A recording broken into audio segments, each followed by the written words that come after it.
Well, hey everybody. I'm trying to go live, but I'm talking to these interesting people, ladies that I have on here tonight.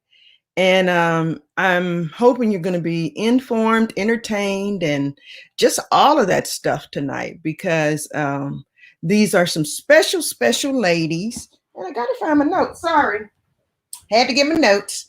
But first, before we talk about the ladies, y'all know this was January 15th. Okay. The social media was crowded with pink and green. Okay. I wear my pink and green tonight so y'all can see. I didn't know what to wear, but then I decided since we had J15 and then on the 20th, what's happening? The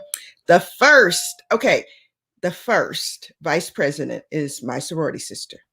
Okay. And I just want to say the first person on the moon, no, the first Black female on the moon was my sorority sister, Mae Jemison.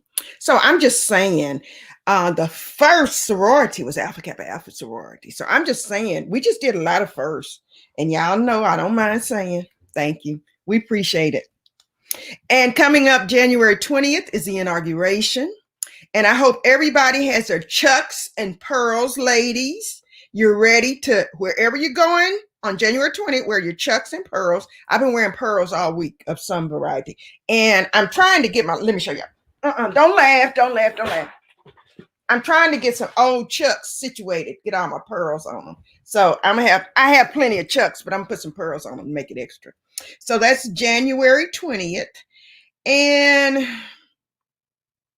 I was going to talk about something else, but I'm not going to talk about anything negative. I'll talk about something. But today is MLK Day of Service, honoring Dr. Martin Luther King's birthday. And I thought no better time to have people who serve with their life. This is what these ladies do. They serve. I was just telling them thank you because I think they're some of the hardest working people ever or at all, and especially during this time. Because the hours, the things they see, the emotions they have to go through, and then come home and deal with regular life that may have emotions and things and stress and all of that. So I appreciate their time tonight. The doctor that I was trying to have, Dr. William Washington, and I'm talking about him pretty bad. No, not really, but he texted me and said that he was assigned to trauma at Walter Reed tonight. So he couldn't get on. So I told him he will have to do a show all by himself to tell us about all the trauma at Walter Reed and everything else. He probably got some good stories to tell. Some he may not be able to tell, but we pray that this week that there will be no individuals that have to go to Walter Reed because of violence that has been going on since January 6th. And I'm proud to say that some of these people are being captured and taken in, and that's just about what they deserve. COVID, they said today, 400,000. Wow. And then they expect another 100,000 in the next month. And these ladies have seen it.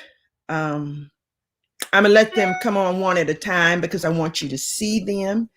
And so first, Melissa Day Ingram. Hey, Melissa, all the way in Chicago.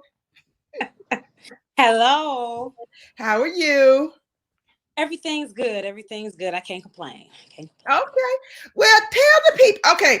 So the first question I'm supposed to ask is what is your recall of when we first met? Because I had to prove to people that y'all know me. The first memory I have is probably at Fellowship Christian Church. Where church. Yeah, church. And that's where I remember you first. Always full of life. Always had Jarius with you. Yeah. Just a good person. So your boyfriend. Yes. And I know you can cook and cook a lot. And for that, I'm very thankful. Very. Hey, when you like to cook, you appreciate when people enjoy your food. So I love it. So Melissa, just tell us a little bit where you are, what you do, how you got into the profession. Okay, I am in Chicago, Illinois, but I work in Chicago, Chicagoland area, up north, here on the west side of Chicago. I'm currently now a nurse practitioner. I work in Chicago to the profession about 7 months or so. But before that, I was a registered nurse at West Suburban Hospital, and I was there for about 10 years. I worked on a telemetry unit. Prior to that, I Or worked what kind of unit? telemetry. Uh-huh. Okay, some of us don't Oh, understand. oh, so if people had heart attacks or Mm. strokes, congestive heart failure, Ooh, asthma exacerbations, COPD exacerbations, that was like the brunt of pretty. okay. Okay. What? I was also in phlebotomy there. I did phlebotomy there. I did outpatient registration. But the thing that got me into nursing from the get go was I graduated from high school, went to UIC. They kicked me out because I wasn't going to class. Oh, well, let me Woo. tell you. So I went to the National Guard and I was a medic in the Army and I really liked it. And I said, okay, well, I think I can do this. And then when I got back, that's when I went for nursing. So Oh, that, okay. I didn't realize that's when you decided to do that. Oh, cool. that helped me figure it out. So, Well, that's good. Now, see, that's for somebody who didn't know that the service could help you figure out what you want to do in your life. yeah. So, okay, if you're not going to class, go to service. Go to the go to the. Get paid, they feed you, you can see another place. So, kind of a win win. It's a good one. It's a good one. Okay, so now we're gonna bring on Miss Leslie Gregory. Hey, Leslie.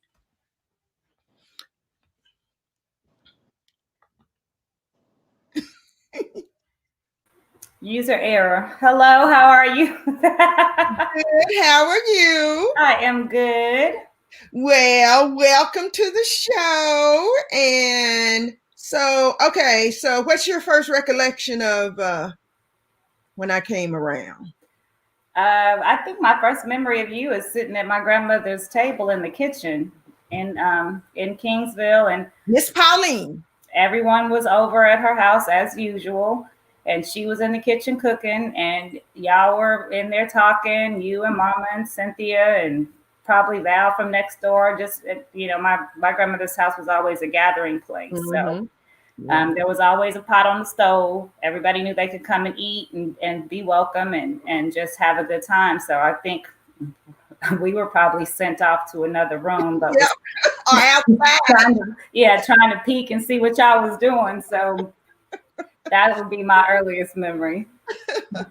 Now, let's tell us what you're doing and how you got into the profession. How I got into the profession is kind of funny. Okay. Because I was in real estate before. So I was a new home salesperson for Meritage Homes, and had been doing really well and had success there. And then the real estate market dropped out, and I got a check for $450. That was my paycheck. And that's the way y'all looking. That's how I was looking. What am I supposed to do with this? But homes, people had stopped buying homes, and it was just a mess back then. And my cousin's wife, Bluefoot's wife, Cherie, had been trying to get me to come into marketing at skilled nursing facilities, and I was like, I don't want to do that. That's depressing. People go there to die. I don't want to do that. I don't want to do that. And she called me again, and she was like, we have an open position. I want you to apply for this job. And ended up getting the job and really loving it, because when your family is in crisis, first of all, nursing homes have changed. It's not just custodial care. A lot of times the elderly are going there for physical therapy, IV therapy, different kinds of things that they need to get back to their former level of care, former level of function, or to their next level of function. So it was me going into the hospitals and really speaking with families and assessing the patients and making sure that we can give them the care that they provided. So that's how I started out. I started out on the skilled nursing side and moved over to the long-term acute care side about 2 years ago now. Okay. And so still doing the same thing, but not on a skilled nursing level. So if you're not familiar with what a short-term acute care hospital is versus a long-term acute care hospitals, short-term acute care is just that. They're there to get you stable and to either send you home or send you to home health care or what have you. If you're not well enough to go home and you need a longer stay, then that's where the long-term acute care hospital comes in. Okay. So you get the same level of care, but we can keep you for a longer time. So that's the difference. There was a need, and Kindred stepped in.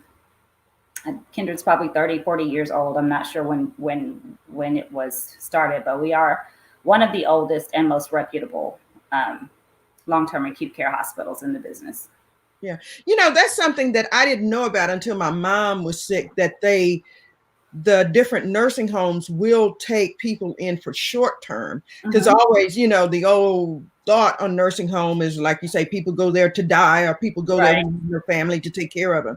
Right. But when she was ill, that's the one thing, because the first time they said it, I'm like, no, we never. No. And then they explained the nature of what was going on, and then that was like, oh, okay, I'm still watching you out of a side eye, but okay, my mother, so it's a lot of education for families that I did then, and if the patient was alert and oriented and had their had understanding, then it was also kind of calming the patient down, and you're only going to be here for a specified amount of time. If you're active and engaged in your therapy, you'll go home faster, just different things. And that's the skilled nursing setting is a place where they can go and heal, and hopefully stop that bouncing back and forth to the hospital. Yeah. And that's the way I saw it once we were dealing with her. Okay, last but not least, I'm gonna bring on my cousin. Look, yeah, okay, when she called me Jean, don't laugh. That's what my family called me. Okay, so just bear with it. Connie, what's going on? Hey, doing okay. So, you want to know how I got into nursing? No, I want to know, what's your first remembrance of me? Like, they're not a jillion. Man, like I really, because there's so many. It was just the one that I mentioned earlier that I always wanted to know if you remembered, and if that is actually what happened. You getting that letter out of the mailbox. But the Holy Spirit. I have that kind of memory like that. But I do remember one day being over at y'all's house, and y'all had a record player, and I said, let's play some music. And it was a Sunday, and you said, we only play church. Mama only lets us play church music on Sunday. And I always had that little side to me, I guess. Now I look back, I was like, she ain't here. She's not gonna know. That's what I would think. That little devil over here. Look, Bert Allen didn't play. Okay. If one record was out of place, Bert Allen didn't play. Look, I still don't watch on Sunday. Okay. Between Kojic and Bertha Allen, no, we don't play. And some things I understand better now, but not Others is like, I don't know about that. So I had to run away. So how did you get into the nursing community? Actually, the healthcare community. To be quite honest, it wasn't something that I thought about, I was born to do or anything. My mom had went to nursing school. and she graduated as an LVN in about, I think it was 83. And she was trying to encourage me to do it. At that particular time, living in Victoria, the only college there, I needed a better paying job. I needed something that I could do, a career of some sort that I could advance in. You know, I already had 2 kids, so it wasn't like I could go away to college. Mm-hmm. And she was saying, "You can do it," you know. And I was like, "I'm not smart enough." She said, "You don't have to be smart. It's not about being smart." And it really, I mean, you can't be you know, just Illiterate. yeah, illiterate either. But you learn how to think. You know, they start by teaching you, you know, your eye and the parts of the eye, and then everything comes together. And so that's actually how I got started in it. I went to school to become an LVN. And from there, I noticed that I wanted to work at a hospital, but I noticed that when people, when the census is down in hospitals, nurses get canceled. They don't let them come to work. They have them on standby. And so I noticed that the first ones to get canceled were the LVNs. So I decided to go work at the nursing home because the work was abundant. You don't get canceled when you work at a nursing home. You do not. If anything, that phone rings all the time, and you'd be like, "Oh Lord, what do they want now?" You know, knowing that they want you to come work. But and so from that's how I got so in became to like working with geriatrics, Mm. and And is that's that what you're doing now? not anymore, not in the nursing home. And I worked in the LTAC as well, and I worked for Kindred. For initially it wasn't Kindred, but Kindred bought the place. I worked in LTAC for 15 years. And LTAC is not just elderly patients by far. It's not. And nursing homes are not elderly patients Oh either, no. Mm-mm. because my dad actually ended up in a nursing home for rehab after he had an amputation. I can't remember how long he was there, but he was at one for rehab. And they have things that they teach you, mobility and things of that type, to adjust to whatever, how to adjust to whatever is going on with you. Just like if a person were blind and you go to school and learn how to read Braille, you learn how to walk again, you know, with one limb. And it's just those types of things that maybe the family doesn't know. And they, you know, so it's I know people used to look at nursing homes as death sentences and things Yeah. of that nature, but it isn't. And a lot of people, we would get a lot of letters from people saying, you know, you changed my outlook. Mm. You know, y'all Yeah. changed my outlook. That's great. That's great. So now y'all were just going along doing your job that was already stressful enough because you're dealing with the health of individuals and some of the things that they don't, you know, understand why, etc. And then along comes the pandemic. Yep. So, Les, what was your first encounter with the pandemic? Well, for me, it came. We had to, first of all, the LTAC community as a whole had to prepare for the overflow from the short-term acute care hospitals. So we had to change a lot of things. We had to have the negative pressure rooms installed. We had to, you know, make sure that there were true private ICU rooms because those patients can't be around other patients. We had to find nurses that wanted to work in COVID on the COVID unit, and doctors that wanted to take those COVID patients because a lot of doctors round at several different hospitals. So I think they made the announcement that, you know, COVID, the pandemic was coming, was going to hit the United States, was going to hit the United States hard. And we started having COVID calls, 8 o'clock in the morning, 4 o'clock in the afternoon updates, because the CDC guidelines were constantly changing. Yeah. And March was actually a really quiet month. We're sitting there. It was like we were sitting in the eye of the storm. Like, we know it's coming, but you know when, and you know what is it going to be like when it comes? And one of the first things that the short-term acute care hospitals did was shut out vendors. So now I can't even go in and see the patients or talk to the patients. I have to base my assessment strictly on the clinical files that they send to me. Wow. So, March went along, not too much. About the mid to end of April, we got, it was like the floodgates opened up. I was like, oh my gosh. Yep. We couldn't breathe, we couldn't stop. And again, COVID calls, 1 in the morning, 1 in the evening. This morning they said we could do this. This evening, no, we can't do that anymore. This morning we said we can take X amount of days, this amount of oxygen. That evening, no, we can. So then you're constantly going back to your hospital case managers and accounts. Okay, well, what I said yesterday, scratch. Don't think about that. That was yesterday, just today. This whole new day. Which is a big source of frustration. Yeah, there was so much frustration. And the people that don't understand that hospitals just don't have vents sitting around for patients, and especially the average hospital is not going to have a slew of patients that are on vent support. Mm-hmm. And now, that's the norm.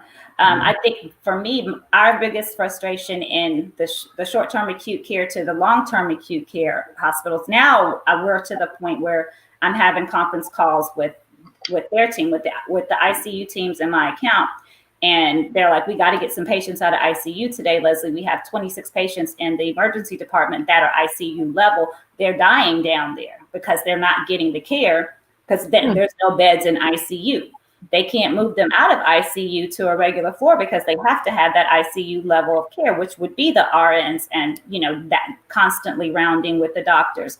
And then our ICUs got full. So I can't bring an ICU patient in and put them in a regular room. Wow. So it's just, and that's this second wave. I don't know if you ladies agree. I feel like it's worse than the first one. Mm-hmm. Oh yeah. Melissa, I saw you shaking your head that. So when the first wave hit, like you said, like March, I was like, I remember going out for the last time on March 17th. Everything. And then it was kind of, okay, they're trickling in. Yeah, the little onesie-twosies.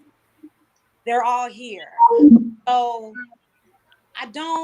because at that time I was on the floor. I was in a totally different position that I'm in now. So I'm not actually in the hospital now. Mm-hmm. But it's still just as sad because it's like, okay, I leave and then I come back 3 days later. I'm like, well, where's Miss Jones? Like, oh, she's gone. She expired, yeah. Like, I just saw her. It's just crazy how fast everything happens and how fast they decompensate. The decline was the major thing because once those chest X-rays started showing the bilateral infiltrates, the ground glass opacity, and then to have to try to talk to family members that we're not allowing in the hospital anymore. Anybody? Nobody. They stopped letting us come in. So trying to talk to them. So what we did at Kindred was the company bought a bunch of tablets. Mm-hmm. And so in order to have some kind of connection, the nurses would go in there and FaceTime families. Even if the patient was vent dependent and sedated, okay, you can see your mom, you can see, your dad, your grandfather or whatever. And then, the good ones that came out of it, they had a means of communicating with their family members and being able to see them and not just, a phone call. So that made a lot of our patients and their families feel a lot more comfortable. Better. Connie, what were you doing at the beginning? I was working at a very small hospital in Houston. And when it first hit, or just say they asked people in Houston to wear masks. It wasn't mandatory, and I didn't do it because it just wasn't. It's not that I didn't believe in COVID. I just didn't think it was that serious. And then, like she said, around April, I got my wake up call. You know, we got our first patient, and I remember having a discussion with a young guy there, and I wasn't afraid to work COVID.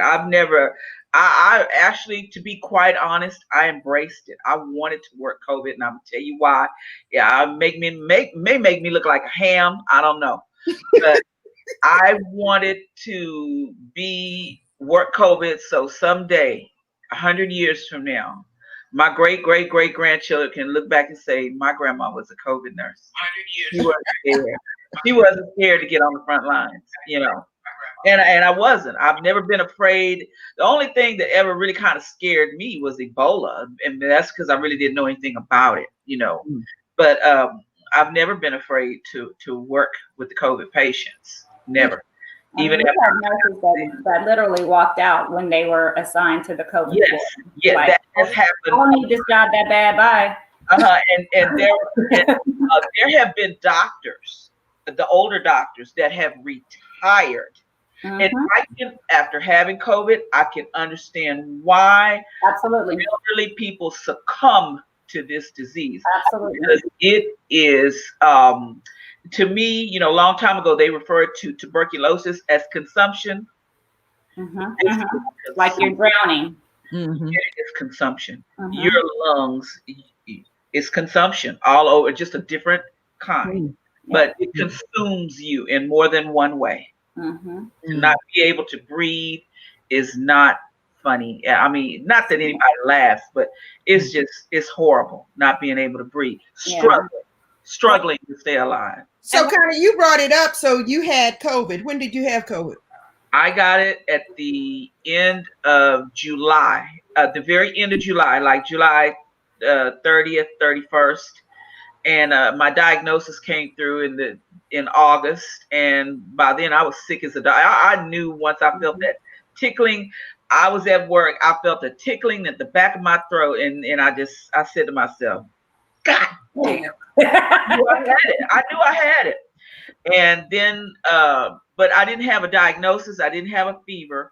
When I did, that was on a Saturday night. I worked Sunday. I look back on that and I was like, should I have gone to work?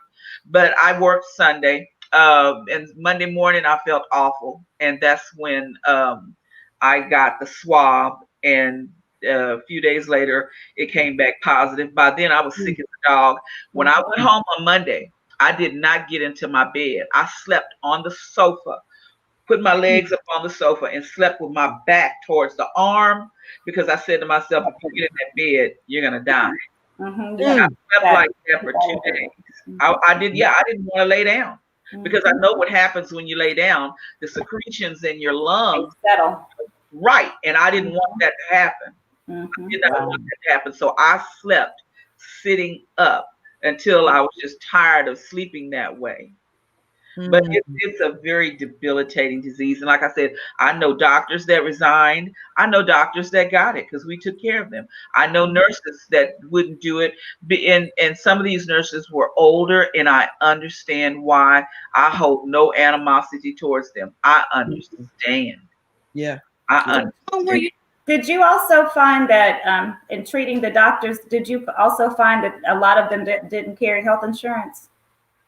You know, I don't know about that. I don't know. I don't know that end, honestly. They did. Well, of course, we have to do benefits checks to move them from one facility to another. And over again, doctors aren't carrying because it's too expensive for them. Wow. And that's a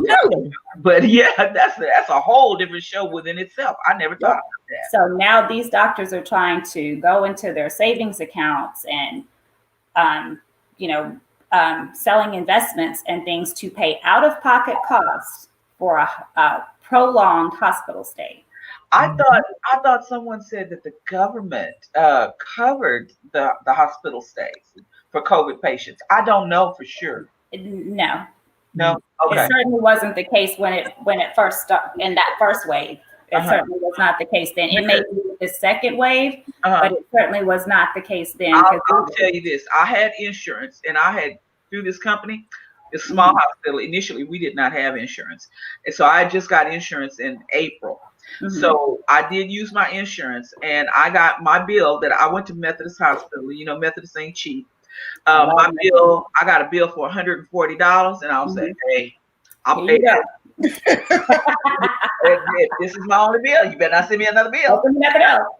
Oh, well, are most of the doctors working on contract or something? Wouldn't if they're working for a hospital, wouldn't they have insurance? Did you want to? I'm sorry. Were you speaking? I'm asking you, Les. But okay. So go ahead. It's not necessarily they're contracted or they are credentialed to round at different hospitals. So the very first one that I got that did not have insurance, he said that the and y'all know I don't speak ill of my president. The Obamacare was too expensive because it was based on the amount that they pay is based on salary. Mm-hmm. Yes. So those doctors that are really making money didn't use it. But you're in healthcare. Like, people have insurance so that you can get paid. So that you I swear when I was dealing, the very first patient, it was, I won't say his name, but we were dealing with his wife, and of course, and the funny thing about Dr. Chen was he was working. You just said his name. That's okay. We ain't one doctor. He was working, left work, was going to his car and collapsed. Oh my goodness. And they found him in the parking lot. Oh. So his wife was scrambling, trying to figure out where it was. I would tell my husband, I said, this was like a Lifetime movie because she didn't know where the money was, didn't know where the accounts were, didn't know how to access the accounts. Name wasn't on some of the accounts. And so we're trying, and then we're trying to cost out as best we can because, we all knew him or the hospital staff, the leadership knew him. So they're trying to cost it out as best as they can. And then we got another one, and then we got another one. And it was like the same scenario. I think I've had, since the beginning, I've had about 4. That's wild. So, doctors don't have health insurance. That's amazing to me. Even them not having health insurance, I'm shocked that there's still women in relationships that don't know where the money is. Yes. I want to see that shit. I was in my face when she was saying that. I was like, what you mean you don't know where the money is? I don't know about. Look, see, okay, that's another show. Bring me back when you do that show. So, Melissa, how has COVID affected you personally?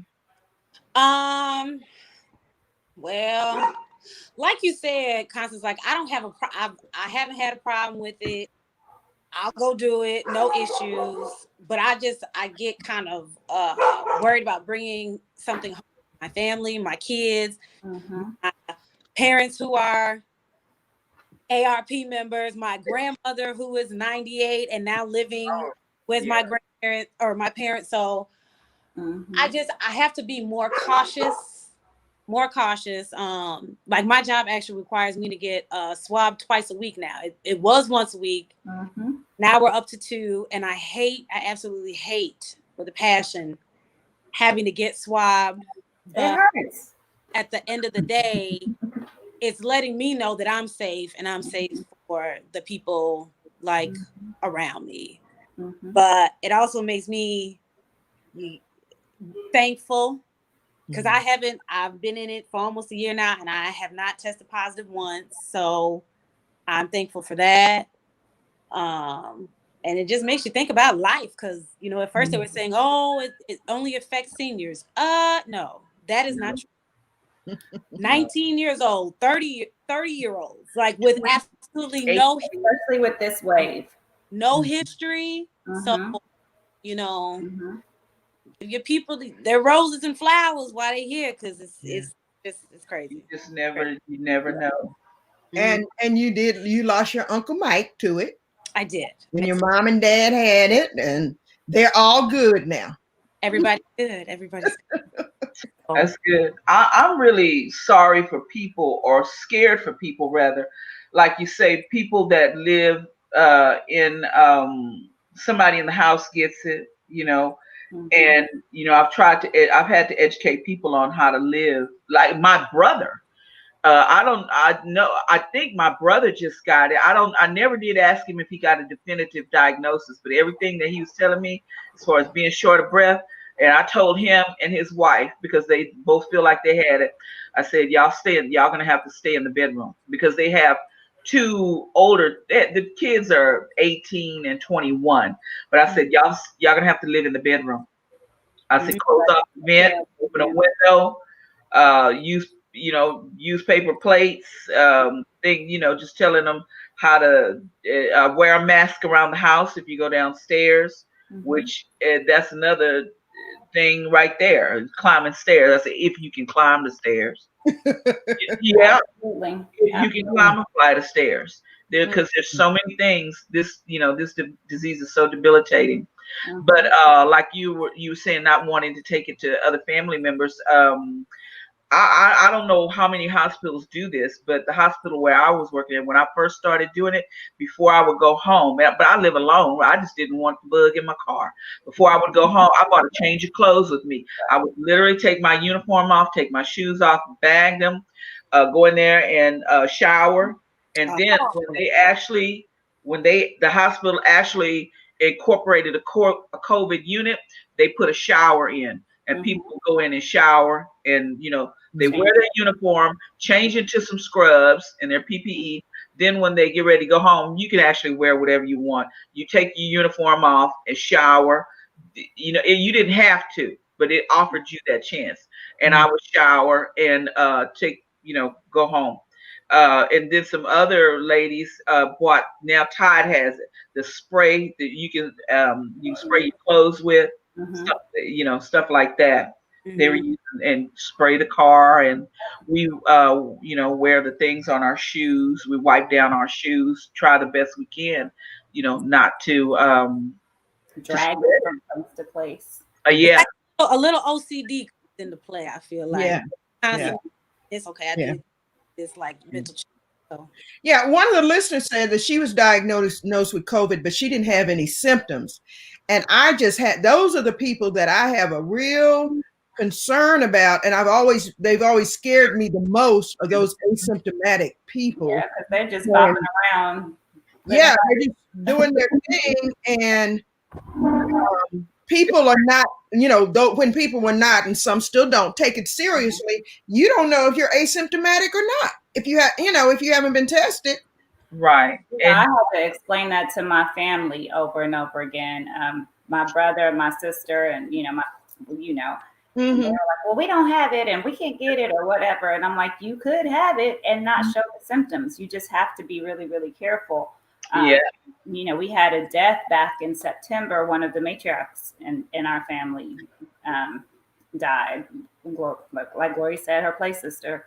Well, all of them are her play sisters. But so we did decide to have a funeral, but keep it small, keep it tight, and zoom in the rest, and ask everyone to wear the mask and get tested before they came, and took every precaution that we could take. And following the funeral, my mom was the first to get diagnosed, and then 10 family members after. Oh, wow.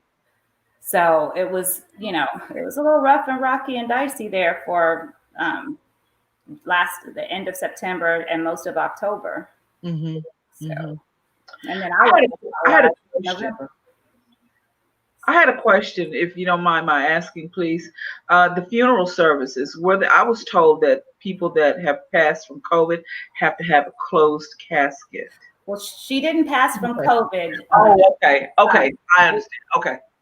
Okay, thank you for clearing that up. Yeah, and I had this conversation, I don't know, with someone that was trying to tell me that when they are when they pass from COVID, they can't, they're not contagious. And I listened to a program from a funeral director and that was talking about it and saying, yes, they are, et cetera, et cetera. And I did attend a funeral that I think was not, I'm trying to remember if the casket was open or not, but some people did get COVID from there. It was down at my home. But my understanding is that though they are deceased, they can still transmit the disease. I mean, you know how we like to kiss on people and stuff when they're passed away and all of that. You can still get it even if they pass from COVID. Because I don't know that all funeral homes are closing the casket. I think I've not heard that because there's only a set amount of time that you're symptomatic when you have it. Okay. So usually, I mean, you can still have the disease, but not transmit the disease. When I explain it to people, I liken it to like maybe strep throat. You're only contagious for a few days, but that doesn't mean you don't have strep anymore, you know? Yeah. Okay. I So, want and it's crazy because I'm pretty sure, I'm like 95% his casket was open. But he passed in like the earlier part of May when it was still like really bad. So at that time you could only have 10 people at at the service. Mm-hmm. You didn't even do CDC guidelines. The latest CDC guidelines are you're symptomatic from either date of testing or date of onset of symptoms and 14 days after is the last information that we got. You can still, you know, have the infiltrates and the disease. Maybe I should say it that way. You can still have the disease and still need to be treated for the disease, but you can no longer transmit it. Am I correct, Constance? That's what I said. Then somebody had told me it had been lowered to 10 days, but I don't know. I did not read that. That was just what somebody told me, but they might have said that because they wanted me to come back to work. I don't know. That was the last update that we got, and I mean, they say 10 to 14 days. So we're on the side of caution and say 14. Now the other thing that I've heard, and this is from a person who's had it, and I just remind I got to call Keith and see if he tested because he was on the show last week and he had been testing positive. Keith Solis from 105.7, but he was going in for his test, so we're praying it was negative. But this girl that had it that does some stuff for me, she said she was with the understanding that you can test positive up to months after you had it. You can. And so could be months before you can get a negative test. Yeah. I didn't test negative until September, second week in September. And remember, I got it at the very end, it was in August, the very top of August that I was diagnosed, but I didn't test negative until 2 weeks into September. Yeah. Wow. I was out of work for 2 months because we had to have, then that was the first negative. We had to have two negatives before they would allow us to come back. Yeah. Okay. And we've had patients that have been, you know, they had that quick decline. They were vent dependent, you know, took everything, came off of the vent. They're up, walking, talking. PT doesn't need to see him anymore. Respiratory therapist doesn't see him anymore. We're still, you know, at that point, they were still trying to get a negative test before discharging. And, you know, 6 weeks, 8 weeks, they're still testing positive, but there's no reason to have them in the hospital. But at that point, no one knew, should we discharge them home? They're still testing positive. What do we do? So are they saying now they're not even requiring the 2 negatives? Like, are they saying why it is that why you would still test? Is it because of the antibodies or is it because you like? No one has given me an answer on that. I don't know. Interesting. So now, Leslie, you said now they weren't being treated. They didn't need to be treated anymore. They just fully recovered. Yeah. You know, doing the nose swab, still testing positive. So that's interesting. That's interesting. Well, I know through all of this, through all of this so-called negative, I know there have been some nice things or some rewarding things that you've seen, heard for all of your service. What, give me a good story.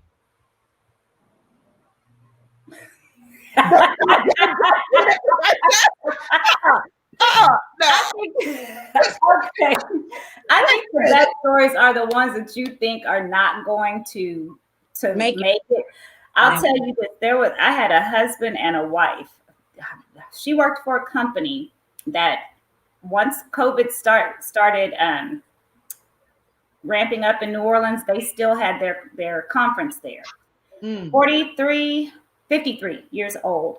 She is probably the worst case that I have ever seen. And the night before she went on the vent, she she told her husband, I just want to see my kids grow up. I think she had a 12 and a 13-year-old, or 11 and 14, something in that range. And she had gotten the necrotic hands, the feet. She had been on the vent, probably a month or two. And once you've been on that long, it's hard to get them off. And they kept trying to talk to the husband about palliative hospice care. And he said no. He said no. He said no. He said no. He said no. He said no. And probably about the 2-month mark of her being in the hospital, they were starting to do weaning trials to try to get her off the vent. She weaned off. Her circulation and stuff came back to. They didn't have to do any amputations on hands and feet, and they had turned black. And left us and went to Encompass to finish her physical therapy and went home. So had he listened to the doctor saying, okay, we've done all we can do, and actually taken her off. So there, nobody knows but God. Yeah. That's true. So that's probably the most heartwarming. She had an advocate. Yeah, that's one of the things I fear the most about this thing is if my family, any one of my boys or husband or whatever, go in and I can't see them. That's going to work on my nerves, because not being able to see them. And I think it's an admirable thing that your company did, Leslie, to buy, tablets and allow people to, at least have some contact with their ones, with their loved ones. Yeah, some nurses were literally using their own phones. Yeah. So after effects, I know I've heard I've talked to people who have COVID. I've heard everything from person having a thyroid issue, a heart issue, definitely the breathing. I think Madeline and them told me they were still having breathing and fatigue, and Connie, you were having some other things. So it's just the after effects, just like the disease, is so unusual and so unique to individuals, I guess. Well, for me, I knew once I started feeling better, I said to myself, I'm going to need rehab. But then knowing what rehab is, I said, well, you can rehab yourself. Because I know if I actually had rehab ordered by a doctor, I was just going to go someplace and that would be once a day. Well, I can do that myself. So it started for me, having worked at a surgical hospital and seeing the difference between people that would get up out of that bed on the same day they had surgery and move around, as opposed to those who are like, no, it hurts. They don't. It's a big difference. Not getting up and moving around can cause you a tremendous setback. And that's the one thing I never did, was just sit there. So I literally started walking around in my house. And then I just continued. I walked outside, walked down the street, half a block, came back, walked into the house, felt that incline on the slab, the concrete slab at the garage that I had never felt before. But I could feel that incline because I was so, I was debilitated. It's debilitating. But I just pushed and pushed and pushed. Each night I walk a little bit further till I had myself up to 3.5 miles a day. And I don't feel any residual right now as far as my lungs. I've had a chest x-ray. The doctor didn't even call me. So I guess I'm assuming that it was okay because he never called me. No news is good news. Yeah. But I think it's the walking, because walking promotes circulation and Mhm. that oxygenation, and you need that. And then at that particular time, it did cause a change because I didn't eat. I forgot to mention I didn't eat for 10 days, Mhm. so I lost COVID weight. Here we go. I found it usually, but it changed, and I was eating more salads and eating healthier. And I think all of that is it helps. All of that helps to be eating better, drinking more. I was drinking more water, leaving the sugary drinks alone, and eating the salads and that exercise. It was that I honestly believe that is what helped me. And that's what I would advise everyone to do. And sometimes people are like, you can't have, and I hate to, but you can't take the poor pitiful me route. You cannot take it, because if you don't, you won't get better. Yeah. You won't get better. Yeah. You have to put in the work, as they say. You Yeah. have to put in the work. Nobody can do it for you. You have to do it. It's your body. You have to take responsibility. You have to do it. And I know people want to feel sorry for themselves. I've lost my job, and I understand that. I really do. But You got to stay here. yeah, if you're here, you gotta. What's that old saying? Take lemon and make lemonade. Yeah. So, Yeah. ladies, man, our hour is coming to a close. I think we could talk a whole lot longer. What else y'all got to say? It is that the other thing is that this is something that I want to say. I think we're going to have at least another year of this.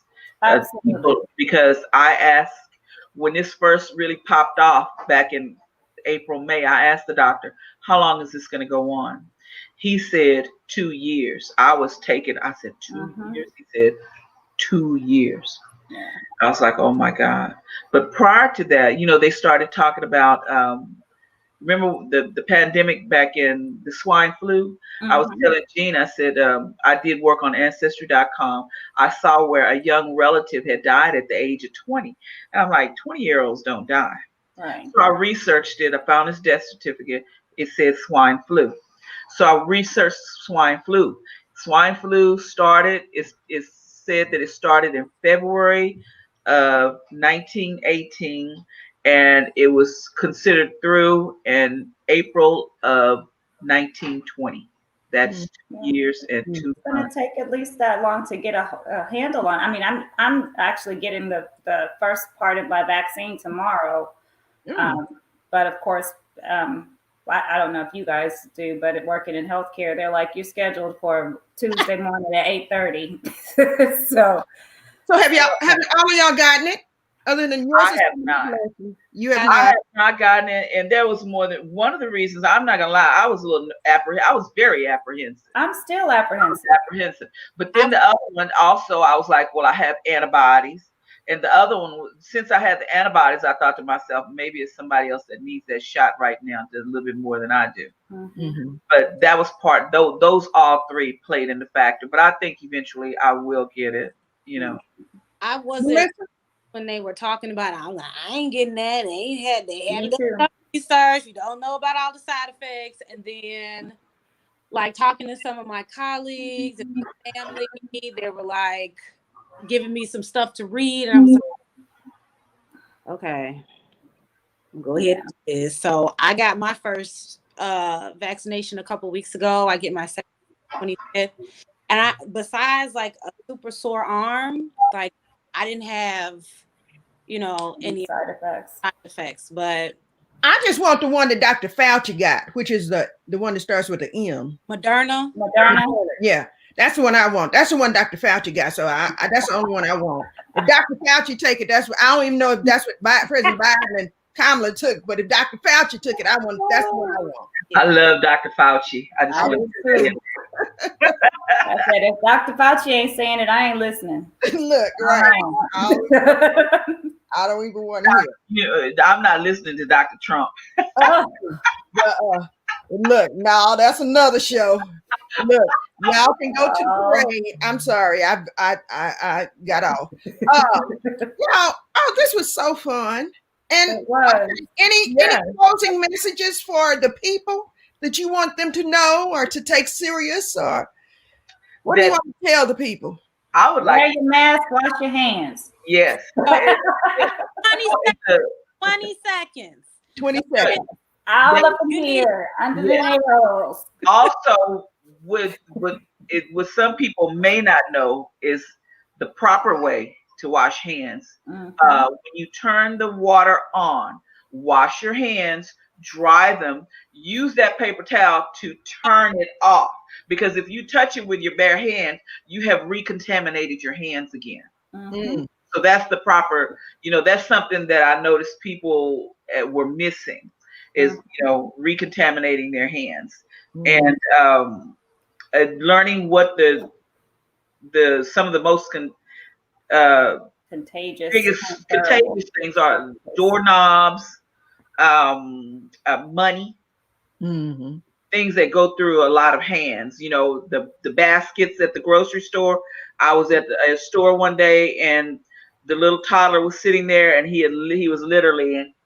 How when I know, and I'm like, oh my God, she had turned her back, so she didn't see it, and because those are, and where you can Apple Pay without touching that, putting in your code, or any place that offers Apple Pay or contactless ways of paying, do that.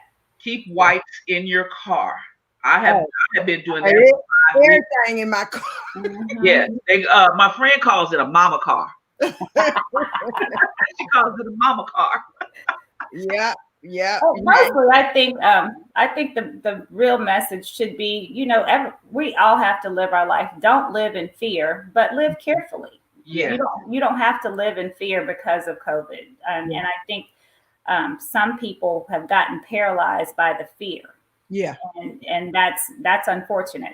Yeah. Be careful. You can live your life and do things in moderation and in being careful. Absolutely. Melissa? Everything that they said. Ditto. What they said. I am, before we go off, I always pray for my guests. So I got, because we're long, I still got to do it. So Father God, I thank you for these ladies. God, I thank you for what they do. I thank you for what they mean to the people that they serve. God, I just ask that you put a bubble of protection around them, Father. May the blood of Jesus cover them to keep them from this horrible, horrible disease, Father. And as Connie has already gone through it, Father, just keep her strong in the things that she needs to do. God, I just thank you for their lives. I thank you for what you've done with them. I thank you for what you're going to do with them, because it's not over, Father.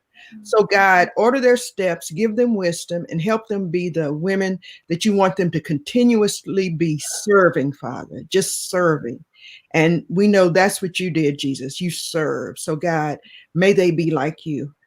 We love you, we praise you, and we just thank you. In Jesus' name we pray. In Jesus' name. Okay, y'all. Next week, we have one of my college mates. She is an author. Now, she has 2 books that I've read. I haven't read the new one that's coming out, but she has 2 books. They're called Praying Men. And we're not talking about Praying. Oh. We're talking about Praying. And we're talking about praying men in the church. Oh. The first one is called Praying Men. The second one is called Praying Men, the Art of Christian Deception. Wow. So these are all on Amazon. I got them on my Kindle. They're a good read. If you've been in the church a long time, they're a really good read. And she has a new book coming out, and I'll have the video up on my thing. But Brenda, what is it? Mama is not always right, I think. Something like that. I don't know. I forgot. She's on here, but I haven't got technically savvy enough to do what I need to do. But join us next week at 8 o'clock. Brenda will be on here, and she's fun. We went to college together at Texas A&I University in Louisiana. Woo-woo, having So anyway, everybody, thank you for being here. Stay blessed. Wear your mask. Wash your hands. 20 minutes. You can say 20 seconds.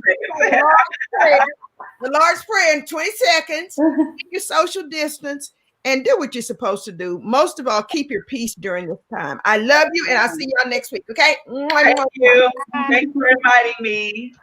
Yes. Hold on. Nice to meet y'all. Yeah. Hold on. Don't go nowhere. Look. Hold on. Huh?